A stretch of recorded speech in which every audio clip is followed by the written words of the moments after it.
até o Evandro sabe disso, isso há 10 anos atrás, eu queria alugar um imóvel lá na área central de Rio dos Cedros. Não acho. Você sabe que eu não consegui? Não consegue. Não, nem em apartamento, nem em casa e tal, né? E exatamente por essa dificuldade, uma, pela necessidade de mão de obra, que é real. Segunda, pela dificuldade que as pessoas encontram de uma área que já seja regularizada ou legalizada, acabam buscando algum loteamento clandestino, acabam buscando a ampliação atrás da casa de um parente, ou um puxado, ou constrói uma nova residência perto do rio, perto da encosta, e são residências precárias, residências que às vezes constroem em 2 dias, que é difícil até de fiscalizar. Então, é justamente para ordenar esse crescimento e ter clareza do que nós queremos pelos próximos 20 anos no mínimo. Qualidade de vida, né? Exato.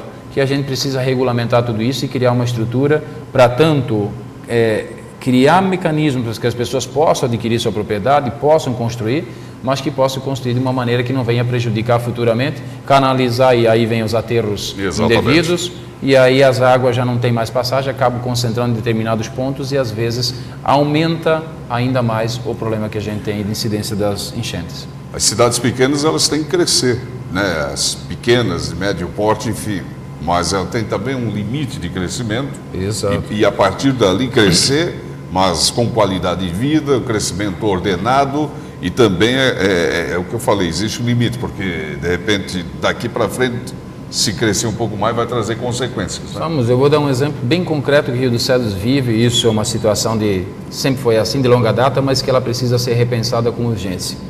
Existem muitas localidades do interior, existem muitas ruas, e às vezes lá no fundo dessa rua tem uma propriedade que um fazendeiro tem plantação de reflorestamento. De repente ele traz lá uma família para ficar caseiro. Fica 22 quilômetros para chegar até lá. Então essa criança, você tem que colocar o transporte escolar para buscar, nenhum problema. Só que a criança tem que sair de casa às vezes às 10 da manhã para chegar na escola à 1 da tarde, a meio-dia e 30, 1 hora, e às vezes sai da escola às 5h30 para chegar em casa às 8 da noite. E aí tem toda aquela questão do translado, o risco da estrada, chove.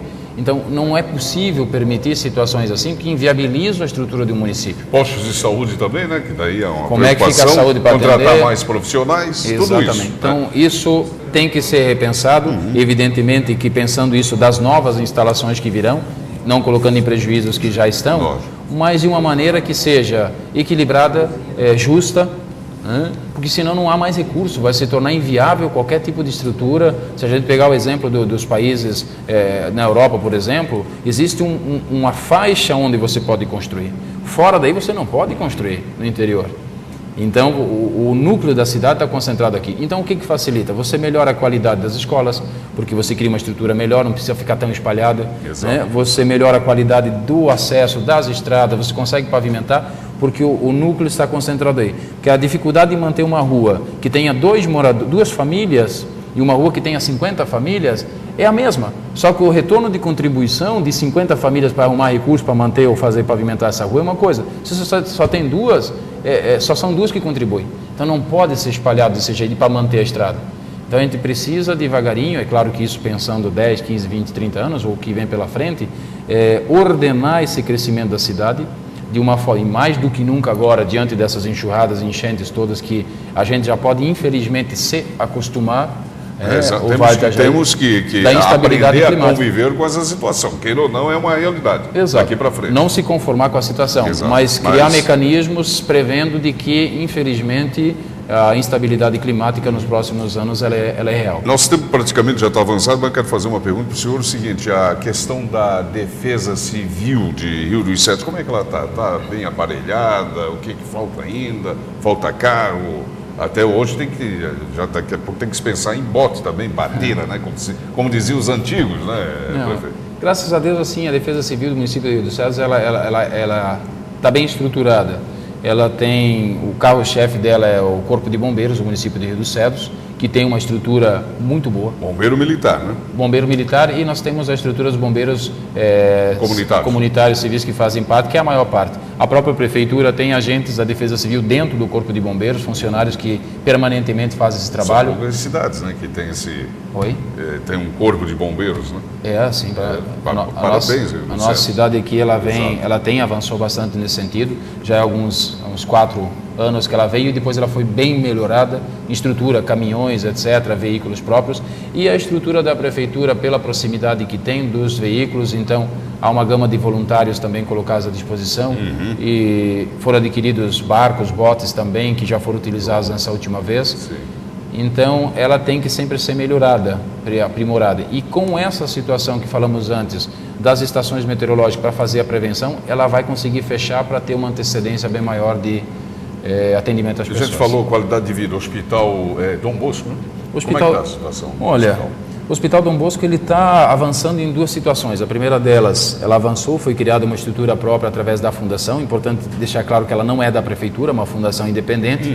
Ela sobrevive hoje graças, é evidente, ao repasse que a prefeitura faz mensalmente, na ordem de 50, 60 mil, varia um pouco, mensais. E ela tem recursos que ela gera próprio, a comunidade, às vezes faz um bazar, enfim. É difícil sim, mas ela faz o atendimento, atende 24 horas.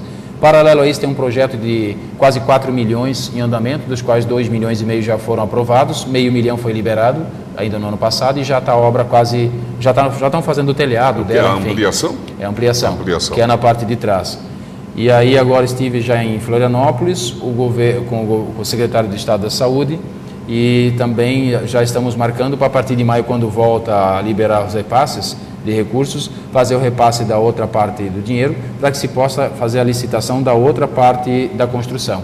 Então, ela está avançando bastante. Uma parte dela é uma ala exclusivamente voltada à questão da baixa complexidade em psiquiatria, que é para atender a região, os 9 municípios da região, né, que a gente sabe da questão da saúde da mente hoje é uma necessidade absoluta de ser feita. E até porque cada hospital, ia perguntar para o senhor, ele tem que ter ela tem que ser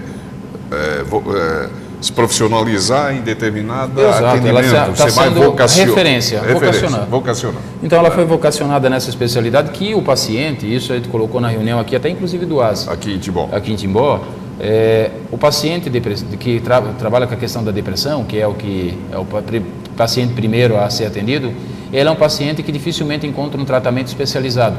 Então, muitas vezes não é atendido por um psiquiatra. O psiquiatra é um médico que tem a especialidade de psiquiatria. A maioria das vezes cai num psicólogo, que não é um médico, e acaba receitando remédios, e que não deveria, mas acaba acontecendo.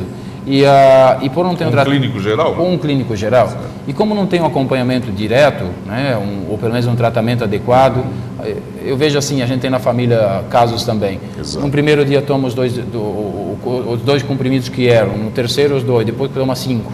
Quando vê 26 gotas em vez de ser 8. Exato. Enfim, e acaba sendo recorrente. E está toda hora nos postos de saúde, está toda hora aí para ser internado de novo, porque não tem um tratamento adequado. Então, é uma ala para essa situação. Tem um acompanhamento? Vai ter um acompanhamento adequado. Para o funcionamento dessa ala de referência, é necessária a construção de toda a estrutura de cozinha, lavanderia, sala de esterilização, expurgo, enfim, toda a estrutura que precisa.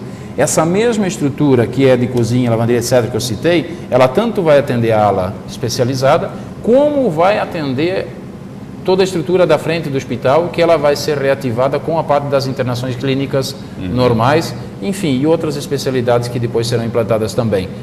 Estamos avançando bastante, estamos aguardando só a efetivação da repasse do outro recurso, para já antecipar, inclusive, a questão das internações, antes até mesmo do que a construção fique pronta. E o Hospital Oase? O Hospital Oase está passando por um processo... A prefeitura vai ser Rio dos Cedros parceira também, porque está, né, em relação na verdade, outras prefeituras aqui da região. Eu não sei se temos um tempinho... Tem mais uns 3 minutinhos aí. Tá, eu gostaria de colocar assim bastante claro o seguinte. Primeira coisa, Rio dos Cedros nunca deve um centavo para o Hospital Oase. Certo. No ano passado, em julho do ano passado, o Hospital Oase apresentou uma situação de desequilíbrio econômico, sim, etc., compreensível até certo ponto, porque a gente sabe que o repasse SUS ele é insuficiente. Então, fez um apelo para que os municípios e o atendimento SUS, nós repassamos a IH para cá, ou seja, o atendimento tem que ser feito. E acabou. Só que como a gente tem essa compreensão e o Hospital Oase está numa situação bem delicada, e para não deixar que o Hospital Oase corra o risco de fechar, houve uma mobilização dos municípios de fazer uma ajuda de custo extra, não de algo devido, para que o hospital não venha, até mesmo que a gente sabe da importância que tem o Hospital Oase para a região como um todo. Ok. Acontece que naquele momento, em julho, agosto do ano passado, nem todos os municípios tinham orçamento ou previsão orçamentária do ano anterior para esse tipo de situação. Quem a tinha ficou então decidido que ia ser proporcional ao número de pacientes, atendimentos. No caso do Rio dos Cedros. No caso de Rio dos Cedros, que vinha para cá, Benedito que vinha, Rodeio. E aí dá um valor de 70 e poucos mil reais no caso do Rio dos Cedros para ser um auxílio. Anual. Em 10 meses. 10 meses. Em 10 parcelas. Naquele momento, nós e Rodeio dissemos, olha, nós não temos condições de fazer agora os meses de agosto, setembro, outubro e novembro, porque, primeiro, não temos dotação orçamentária. Tem o dinheiro, mas não tem dotação orçamentária, que é uma coisa um pouco complexa para as pessoas entenderem, mas ela tem que ser prevista. A exigência antecipada. do Tribunal de Contas. Exigência. Ok. Então, nós vamos fazer a partir de fevereiro do ano que vem, quando a Câmara volta, mandamos o projeto de lei para a Câmara, pedimos autorização legislativa e repassamos, então, as 5 parcelas que for para trás imediata e depois as outras 5 que falta, que é o mês de fevereiro, março, abril para frente. Ok. Os municípios que podiam fazer o pagamento à vista naquele momento, faziam até para ajudar a compensar essa diferença, que foi o caso de Timbó e o caso de Benedito Novo, que pagaram à vista. Ótimo. Então, é uma inverdade, ou pelo menos se veio um pensamento no sentido de dizer que o Rio dos Cedros está devendo. O Rio dos Cedros jamais ficou devendo 1 centavo. Houve uma ajuda de custo a mais, que pela situação que eu já disse, que foi acionada em 10 parcelas, das quais 5 seriam pagas à vista, como efetivamente já foram feitas. Sim. A Câmara votou início de fevereiro, foi 2 sessões para aprovar, aprovou na terça-feira de manhã, já foi repassada essa parcela e estamos pagando as parcelas. Então, isso foi uma situação. A segunda foi a questão do sobreaviso, que apesar de haver uma discordância dos municípios todos em relação ao sobreaviso, tá? Pela situação da forma que era feito, a gente estava pagando. Em determinado momento se achou ainda que era insuficiente, não havia mais condição de repassar. Então, se fechar, o Hospital ASE negou a questão do sobreaviso. Migramos para Indaial, como os municípios migraram para uma situação temporária. Aí, de repente, agora, mais uma vez, o hospital voltou atrás e disse, não, nós aceitamos dessa forma.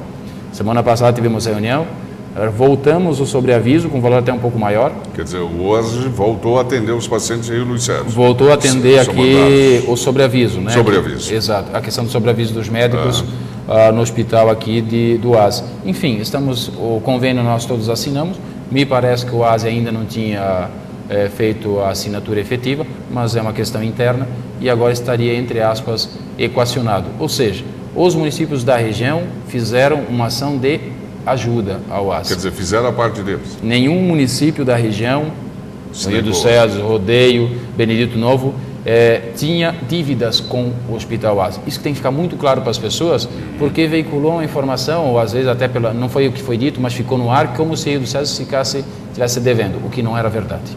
Então foi uma ajuda feita pelos municípios, compreendendo a situação do ASE, compreendendo, porque nesse período dos 10 meses, o que foi solicitado pela diretoria do ASE na época, eles iriam criar um plano de autossustentação para que quando encerrasse os 10 meses, eles por conta própria tivessem recursos.